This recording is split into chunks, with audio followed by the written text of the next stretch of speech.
Hi, I'm Bethany Warren, and you are joining me to listen to the podcast of our Millwall fan show with the No One Likes Us talking team and hosted by Eamonn Barclay, which is available every Friday at 8 p.m. Welcome to our Millwall fan show with the guys from No One Likes Us Talking, Ted Robinson, Gary Staff and James Kelly. Not everybody likes them, but they don't care. Well, hi Ted, welcome to the show tonight. How's you? Evening, Eamonn. Yeah, fine. Ticking along, as they say, in this unusual state of affairs that we are in at the moment. And you had a clandestine meeting with Stan to swap over hardware? I went to meet him. It was all very suspicious in BP garage, and he was hiding behind a mask, but I managed to find him anyway. Yeah, he looks a bit iffy. I couldn't work out whether he was robbing the petrol station or whether he was just out for a stroll.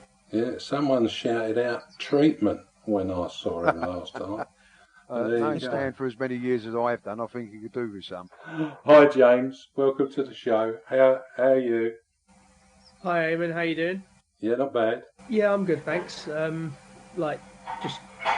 Just working from home, going with it, seeing how it carries on over the next couple of weeks and potentially months. That's the way to do it, I suppose. Yeah, exactly. And Gary, back for the third time. I worked out how you've come back for the third time. You've been swapping and changing things because you moved last month, wasn't it? Yeah, it was last month I moved, and then it was my birthday. And now I've got my 3 weeks in a row. So I apologise to everyone for hearing me for a third week running, but don't worry, I'm not going to be here for the next 3, so you can all have a rest. Well, that's a bonus for us, isn't it? That can't be bad at all. Unless someone wants to change that. Well, you never know. You never know. We nearly had a late change this morning, but I won't go into that. Let's get on with things and all matters Millwall. Last week we obtained a club statement indicating that a decision for the saver period for season tickets was under discussion, and a response would come this week, and it did, from John Berylson. Gary, I knew you had quite some interest in this. So that decision's been made due to the ongoing situation surrounding COVID-19 and its impacts on the lives and finances of supporters. What did you make of what JB said? I think his decision was superb and 100% the right decision.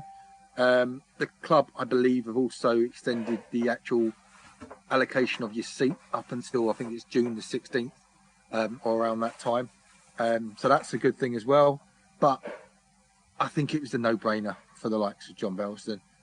People are in dire straits, and he may have even looked at the amount of people that are buying season tickets or maybe compared it to last year and thought, right, this is down, I need to help people out.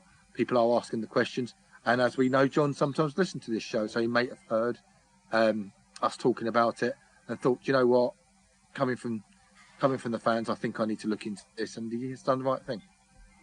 Yeah, I did get a statement from a club spokesperson that said, yeah, it's indefinite, the seat allocation being left with those that have the seats. But of course the club will have to review the situation on a gradual basis like everybody else is. A little bit like the EFL looked at possibility of football coming back today. Those are the sort of things that will go on. So both are an indefinite arrangement pending government advice. So, Ted, John Berylson really seems to be a beacon at the top of this club. How would you describe his chairmanship? Dear old John, I've to be quite honest, I've loved his enthusiasm for Millwall from day one. He's shown it quite well from the start of his chairmanship. We all thought he was a little bit like naive come football-wise, which I think John himself has said, will tell you he's learnt a lot. But you cannot doubt the guy's passion towards Millwall Football Club and compassion that he shows to us fans. I think John's probably, without a doubt, in my opinion anyway, the best chairman that we've ever had. And I think, unfortunately, with things like this, Eamonn, that we'll only realise 100% about what we're talking about here the day after John leaves us as a chairman, if you know what I mean. I think he's been so good that it's bypassed us a little bit in respect. I'm not saying that fans don't love him, we all do. But I think it's one of them situations that you don't know what you've lost until it's gone, if you know what I'm saying. But I think my opinion of John Berylson is he is without a doubt the best chairman that Millwall Football Club has ever had. For someone that lives on the other side of the world, the amount of time and effort he gives to Millwall Football Club is second to none, you know. And I've got nothing but respect for John, and always will have. Yeah, I'll use the term phenomenal. He really is. I think it's 13 years now. Sorry, Eamonn, I was just saying, I think there's a bit of what I was trying to say, I think there's a little bit of sense that we take him for granted. Yeah. And I hope we don't, and I don't think we should. I think we should really appreciate this man all the while he's at the football club, because, as I say, in this day and age, when you look at all the troubles that a lot of other clubs, not least our dear old neighbours just down the road, the problems that there can be with chairmen in this day and age, we've certainly had, we've been lucky with the guy that we've had, without a doubt. He's, as I say, 13 years into his tenure, I think, and it's fantastic that he's still here. In fact, we'll hear the thoughts of Alex Rae about John Berylson a little later on. James, Millwall CEO Steve Kavanagh talked about protecting his chairman and not going cap in hand to him for every need. Given that is the CEO's attitude, do you think the furloughing of the whole first team squad was something that he just had to do to make it all seem right? I do think so, mainly because as a club we don't have the biggest budget in the league, and we can only spend as much as we can get. So I do feel that perhaps it is the best thing to do to, you know, place our team on the government scheme. I'm not massively into the club, the finances of the club, and what have you. But from what I've seen on online and social media, that I do believe that is the right thing to do. Yeah. Yeah, I mean it must say something about our finances, because I think we're the first club in the Championship to declare to do that. I believe so, and it just shows that we are, you know, I don't want to say, you know, a small fish in a big pond, but we are definitely punching above our weight in the way that we're performing on the pitch compared to the finances that we have off it. So. Yeah, I think there's some reality. Anyone got any other views on that at all? Personally, I think there should be a ceiling. I think any Premier League club, first and foremost, shouldn't be allowed.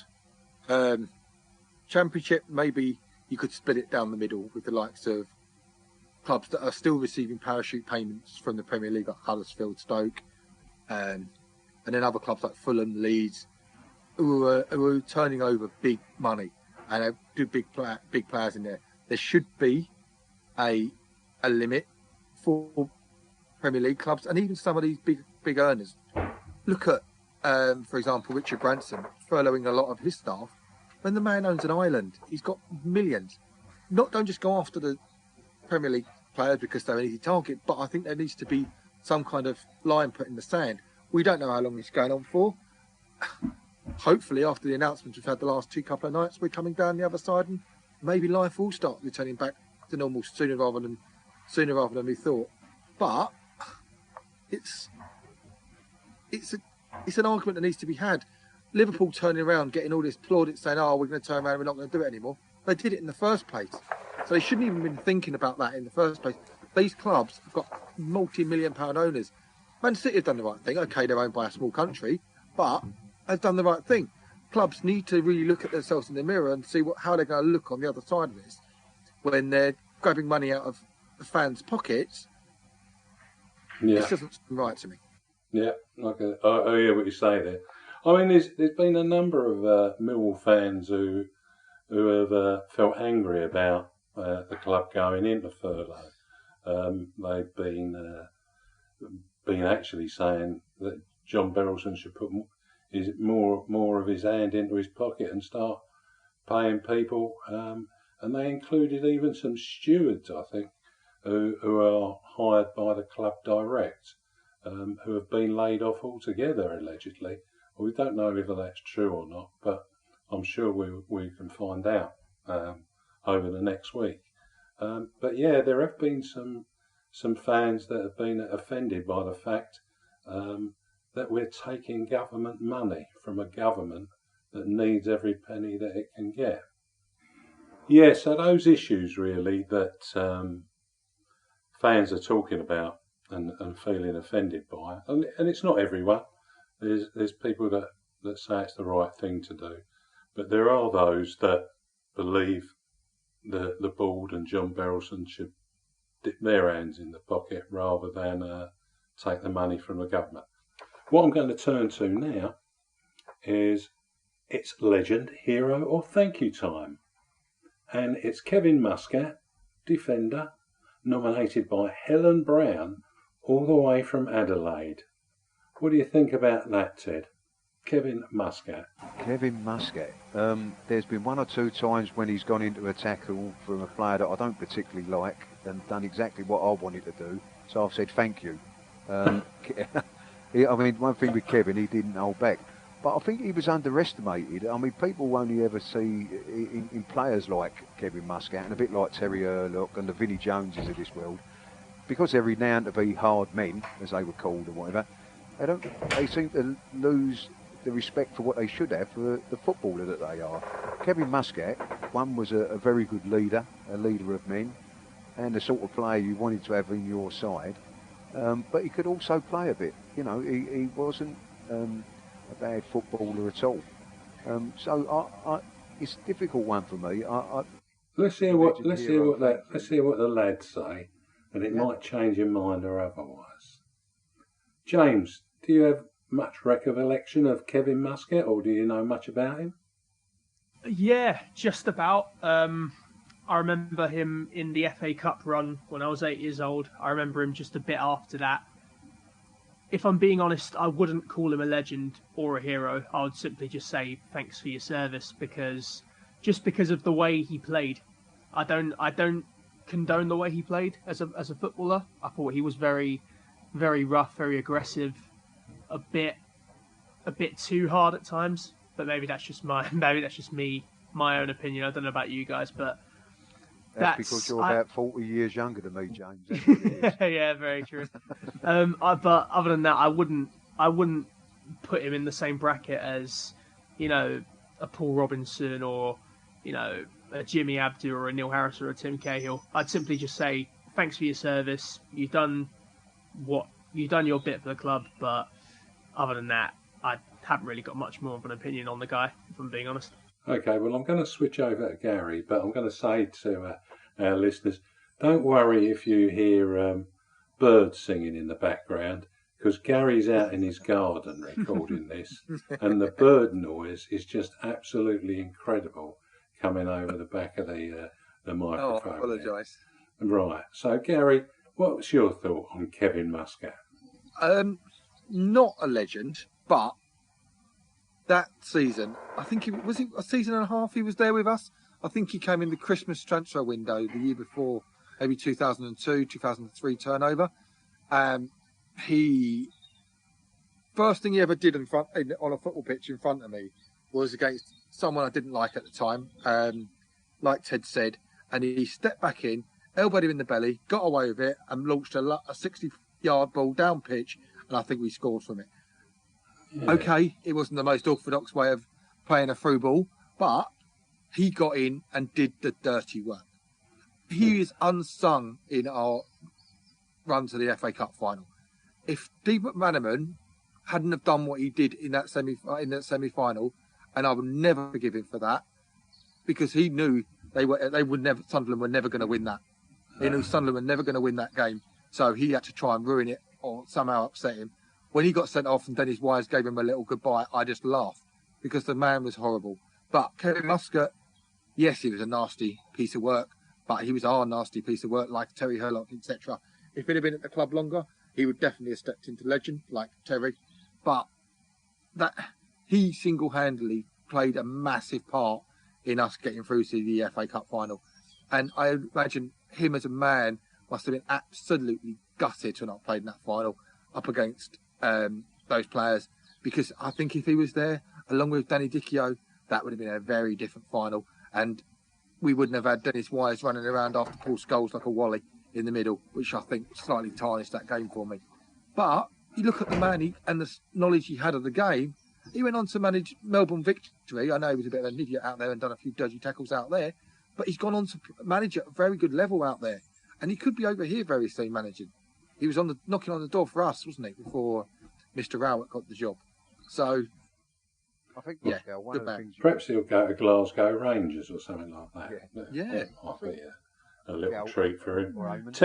Ted, based on James and Gary's sort of split decision there, what's your hold on legend, hero, or thank you there? Well, I was going to say, Eamonn, that the thing with Kevin Muscat, he's one of them players that you'd rather see in your side than be up against you, if you know what I mean. And I know what James is saying about the thank you, but I think I'd go hero with Kevin Muscat based on what Gary was saying. We don't realise, I watched that semi-final the other day for the first time since the actual game, I think, all the way through, and we was a good side. We was a very good side in that first half. Unfortunately, the injuries that we got knocked us back, and one of them, who was our captain of the day, was Kevin Muscat, and he was a massive loss from there on in. To this day, I know it never happened, but I would love to have seen our team that started that game against Sunderland playing in that cup final, because I think we would have made more of a game of it. But through that season, I think I'd have Kevin Muscat down as a hero for me.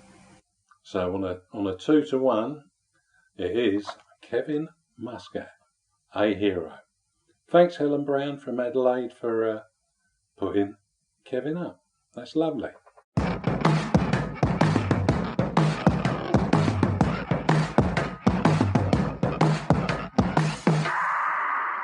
Bethany Warren here again. Thanks for listening to our show and this podcast. Don't forget, Love Sport Radio is still running with up-to-date sports news and news of the issues of the day. You can listen online or on DAB. Hopefully we'll be back on air with them when things get a bit better.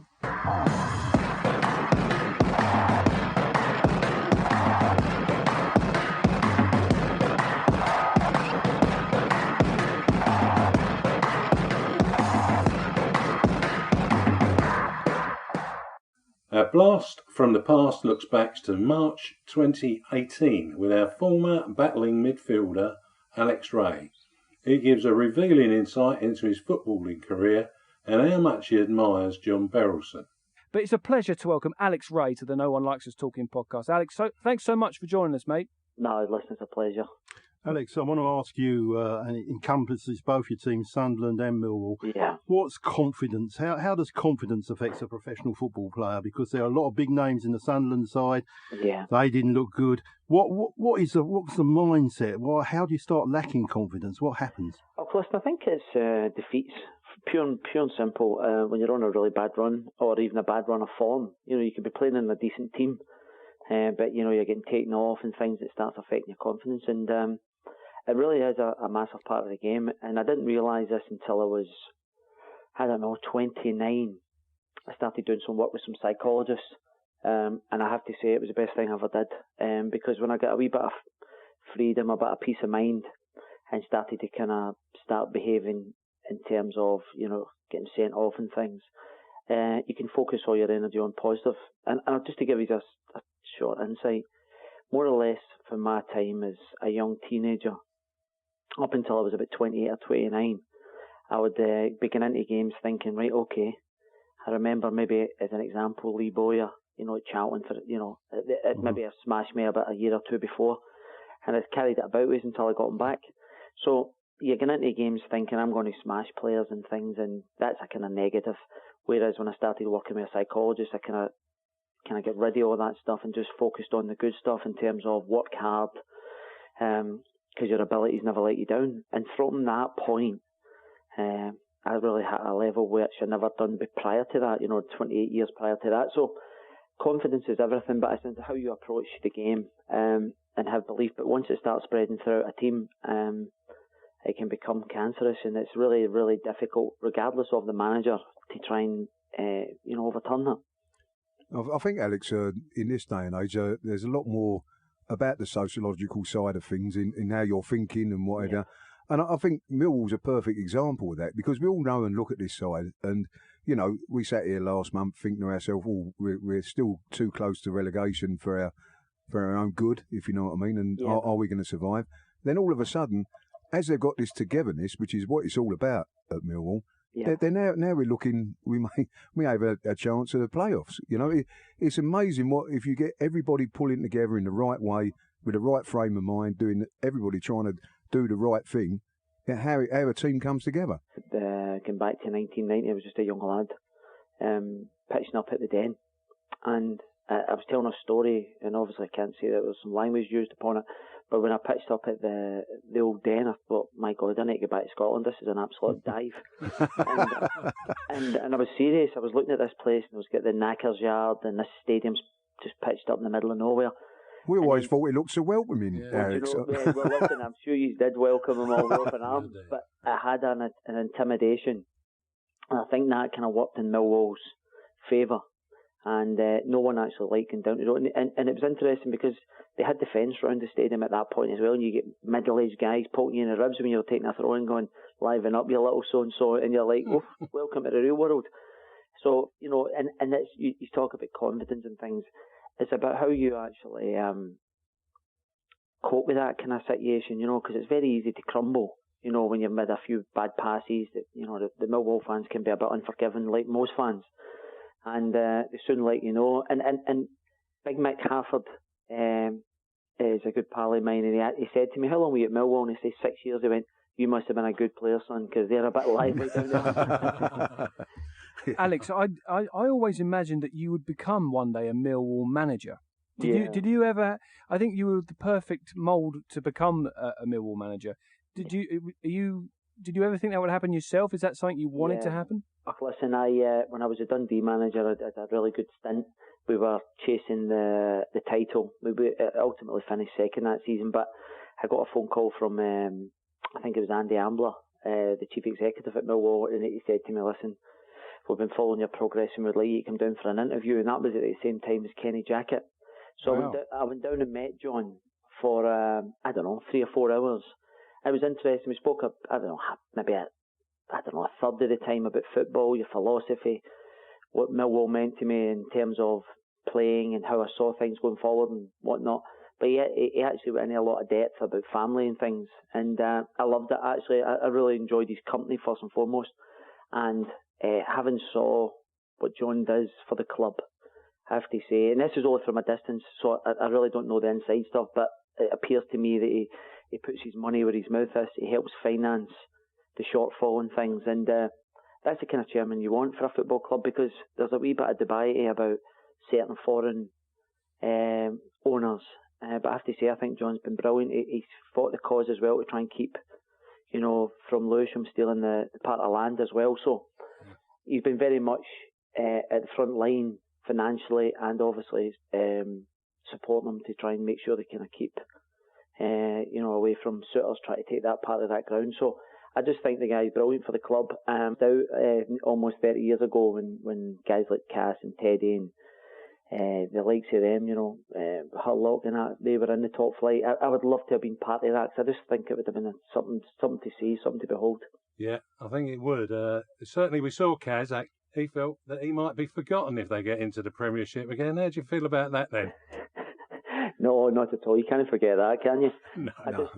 But the thing is, I think when you speak to guys like Cass and people that have been around about the football club, they speak about it really fondly. I know they get a lot of tough press at times, and sometimes it's justified. But I've been telling people, I've been doing some work for some companies, and I was telling the guys who were actually organising that how good a club Millwall was, and they were all shocked. They don't understand the actual good work that goes into the community and all that as well, and the conveyor belt of kids that have come through the club over the years as well. So they do some brilliant work, and it's just about trying to promote that, I think. I want to ask you about yourself, Alex, because you say a lot of deep thoughts now. You had a lot of deep thinking and that. Do you think you would have been a better player if you knew what you knew now when you were down at places like Millwall? Listen, see if I had the head, once I kind of get myself squared up when I was about 28 or 29, once I got into that mindset, I was by far, and I mean by far, a better player. I got on top of all the aggressive side of things. And when I say aggression, the aggression will always be there. Even now when I play five-a-sides, if somebody upsets me, they get volleyed. So that is very much part of your DNA, but it's about how you can control all that. And it's interesting because when I went to Sunderland in '96, I met Adrian Heath, who became our assistant manager, I think round about '98, round about that. And he was telling us after 1 year at Millwall, Howard Kendall, they were talking about maybe putting in a 900 grand bid for us. And I thought he was at it. I said, all right, very good. And he says, no, we were going to do it, but some of your off the field antics were getting back to us, and we thought differently. So that kind of stuff clearly had a bearing on what way my career had gone. And I think that was one of the reasons why I was 6 years at Millwall, because, you know, when you look back, even if you think about it now, if you were getting a midfielder that was scoring double figures in the Championship now, you know, they'd be really well sought after. So all that behaviour and the mindset was very much holding me back, because there was baggage there. There's no two ways about it. So, but underneath it all, there was a very good footballer as well. I had the privilege of listening to you last year in the executive lounge at Millwall. Yeah. And you spoke with passion, and I think people were moved by what you had to say about your development in football. I don't expect you to go all the way through it, but you forged some tremendous friendships along the way, and I actually hold out to you for what you went through and how you conquered everything around that. Oh, listen, do you know, I was actually thinking about, for some strange reason, because I was talking about Millwall in the last couple of days to people, I've been thinking back about the early days at Millwall. And I remember my first weekend, we were, I ended up sharing a flat with Malcolm Allen, of all people. I got offered to stay in the Blackheath Hospital in the Blackheath Hotel.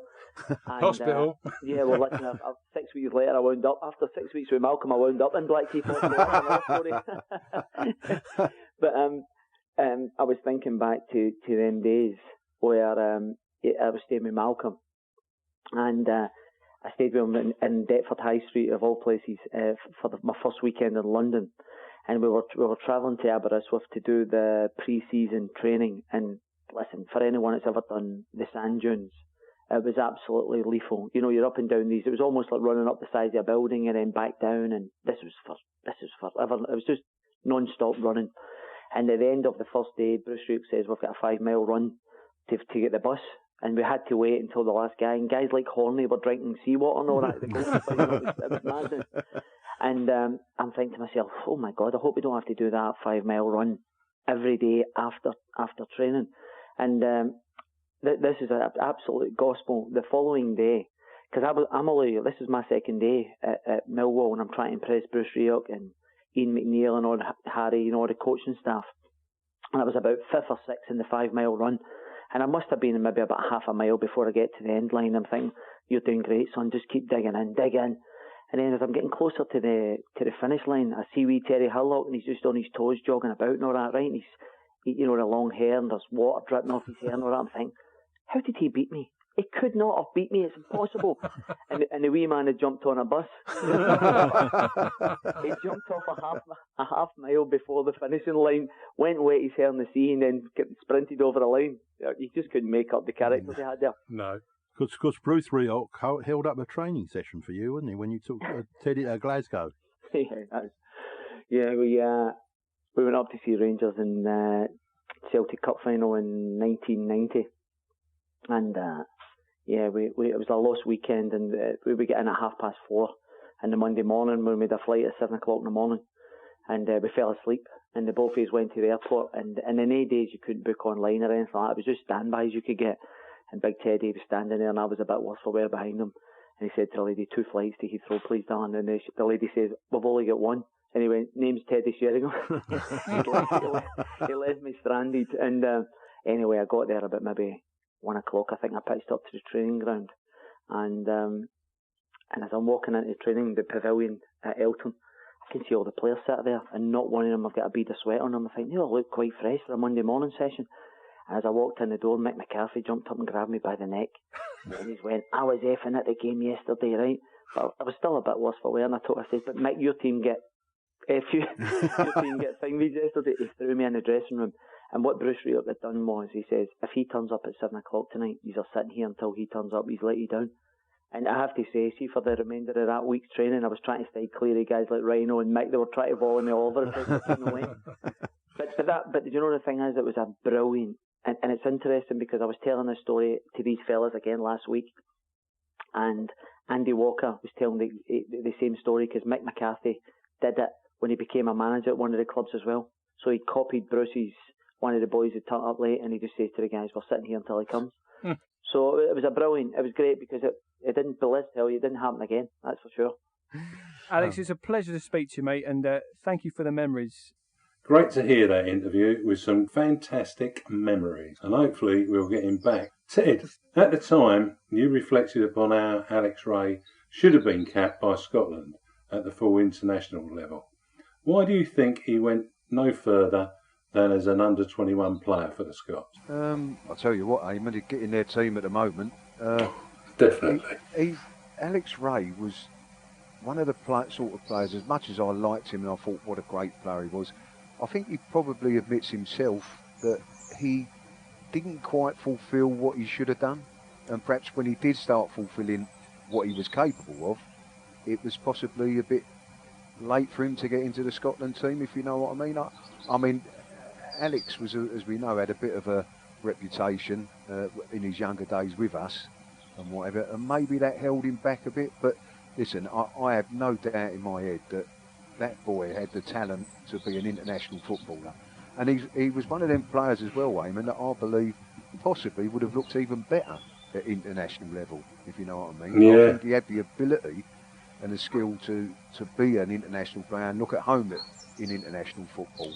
And sometimes them sort of players just need the opportunity. Unfortunately for Alex, it never came around. But there's no doubt in my mind that he definitely had the talent and ability he deserved to have had a Scottish cap at some point or the other.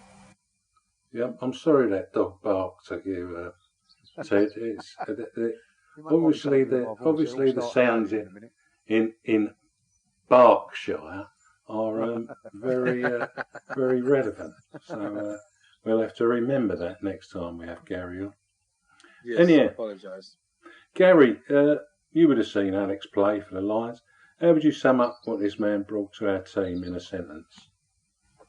Firstly, apologise for bringing the nature into our podcast tonight. Back on Alex.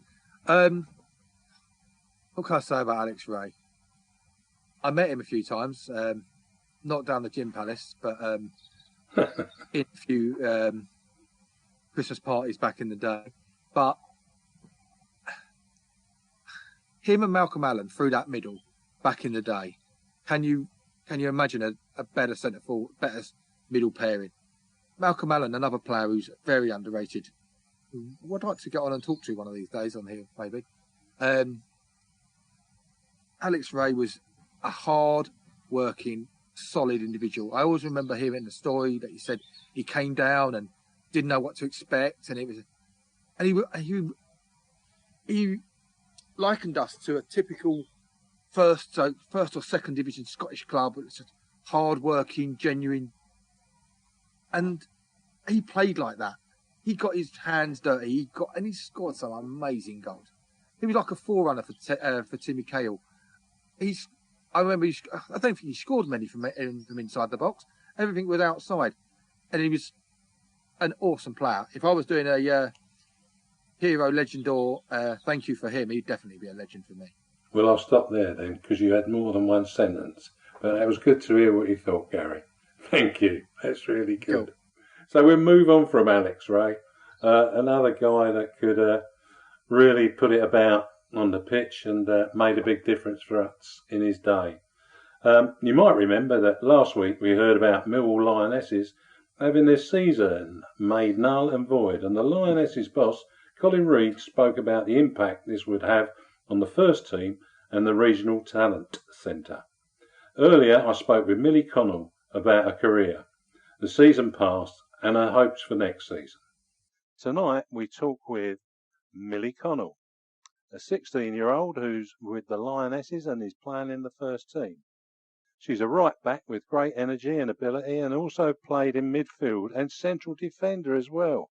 A very multi-talented, versatile and physically strong player. Great attitude as well, and good supporting parents too, who are always there to support her. Being at Millwall Regional Talent Centre for 4 seasons, 4 seasons, before stepping up to the Lionesses, making the right back spot her own. So this was making your 5th season at Millwall. Welcome, Millie. Hello, Eamonn. Nice to speak to you. And it's great to speak to you, but hey, you've been the set-up for 5 years. Yeah, it's been a good 5 years, to be fair. Progressing to where you've got to with the first team through the Regional Talent Centre, which actually operates under the Millwall Community Trust. Can you give us a brief overview of what that experience was from the day you arrived to where you are now? Yeah, so I joined the RTC at the age of 13, playing for the Lionesses under 14s. When making the transition from the under 14s to the 16s age group, I was fortunate enough to have Colin as my coach, which was obviously a good experience. I was able to develop as a player at such a young age. And then, having already known Colin, made the transition from RTC football to first team football a lot easier. And playing in the RTC and knowing that there was a potential pathway to the first team definitely pushed me to work a lot harder, and I very had a clear goal in mind. Well, that's fantastic. All credit to you though as well, because it takes some Thank you. It takes some clout to go along those lines and keep it going.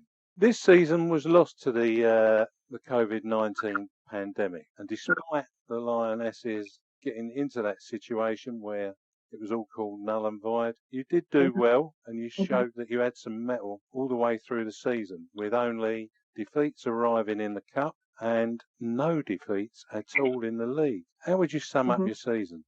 Honestly, the season was amazing. I mean, I enjoyed playing with such a good group of girls, and obviously Colin being my coach helped me develop both on and off the pitch. Being unbeaten all season is a big achievement that I myself is proud of, and something that we should all be proud of, the rest of the team. The season being cut short due to Corona was honestly such a letdown. We deserve to really be named league winners. And personally for me, the season has definitely been a season where I've been able to develop most of the player, adapting and transitioning into the women's game. That's really good. I mean, there is the possibility next season that you might be elevated to a higher league anyhow, because at that sort of level, it's a bit painful for the other sides getting beaten heavily. So let's hope that happens. Yeah, you could be back in action, and wherever that is, what are your personal hopes and the hopes of the team for next season? I mean, despite what league we're in next season, I just can't wait to be back on that pitch, really, and that's probably me speaking for the rest of the team as well. But personally, I just hope that for myself, I continue to develop as much as I did this season, so I can finally reach my potential and carry on growing. As a team, we just hope that we can go out and have another great season, hopefully remain unbeaten, and then just with the hope that we'll eventually get the title we deserve. It's a bit difficult to keep and maintain your fitness, but I know Colin said he's given you, Colin and the team have put stuff in place for you to continue your work with. But I understand your dad also gives you an additional little job, so that keeps you a bit fit as well. So what goes on there with the dog walking? Honestly, it's just a continuous joke that Colin just can't seem to let go. But because I occasionally do some dog walking to keep my fitness up. Well, what works, isn't it? That's it at the end of the day. So. What works? So Dad's dogs work. That's good to know. Yeah. All right. Briefly, but not finally, because I've got one other question after this. What would you say to the fans that followed you this season? I just want to say thank you to the fans who have shown us support throughout the season. Definitely helped us along the way and motivated us to keep going. Just hope to see you all again next season, really. That's it. And what about Colin and the team that work with him and to make you guys meet the needs that you need to meet game in, game out? I mean, Colin obviously does a great job. He's definitely kept us together the whole season. Also, the media team don't really get shown a lot, but they definitely do a lot of work behind the scenes. And physio Emma is always down at training, helping us, keeping us fit. You're well looked after. Nice picture. Yeah, could say down at St Paul's. Yeah. You've got a coach above the norm for the level that you're playing with. So, on a normal day, when we haven't got a pandemic, what does your day start off with and finish with? starts off with, me waking up for school, eating breakfast. What time's that then? Around 7:30, I'd say. Oh, that's not too bad. No, it's not too bad. Go on. Head off to school, yeah? Yeah. At school all day, even though I'm in college, which is a bit of a letdown, but finish at 3 o'clock, come home on a training day, leave for about 6 and get home at around 11 o'clock at night. Goodness. And you get up again and go again the next day? Yeah, honestly. Wow. And I know that it's your 17th birthday very soon, and we all wish you a happy birthday for that. But to be in the Lionesses' first team as a 16-year-old, you've done exceedingly well. And thank you. We wish you all the best for next season. Thanks a lot. We'll be listening out for you, updating our listeners as to your success throughout. And hopefully we might even catch you up for a chat again along the way. James, Millie has been with Millwall for 5 years. What does that say about the Millwall Community Trust and the Regional Talent Centre? Well, I think it just shows how dedicated the Community Trust and the Talent Centre are to producing talent for the Lionesses and just in general, really. It baffles me as to why Lewisham Council wanted to, try and jeopardise that a couple of years ago. Just the work that they put into the community as well is just astonishing. So I think it just speaks volumes again. The Lionesses have absolutely stormed it this season from what I've seen. It's a shame that it's been null and void, but there's more important things in life than football at times. So it just shows also that the future's really bright for them, I suppose. It does. And we spoke some depth last week about the potential for them being upgraded in the league that they're possibly in. And you would have heard Millie hoping that was the case for next season. So with a bit of luck, that's where they'll go. But that Regional Talent Centre is certainly bringing people through its ranks. And hopefully we'll hear from another one of the Lionesses next week who'll tell us about her experiences. Ted, you're going to tell us about Mark Phillips. Yeah, before we go, just to mention about former Lion Mark Phillips, who has recently recovered from COVID-19, thankfully. He had a tough time of it, and coming out the other side, he stressed the need for everyone to follow the instructions given by number 10 until told otherwise.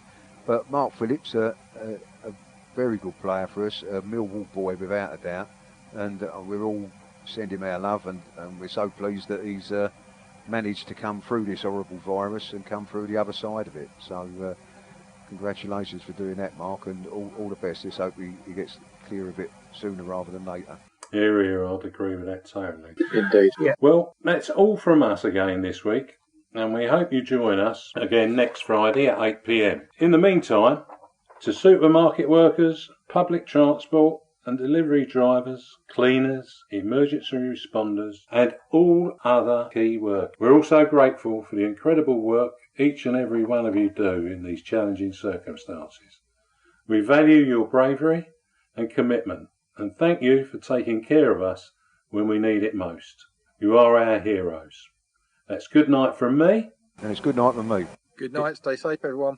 Good night, guys, take care. We'll be back, as Arnie said.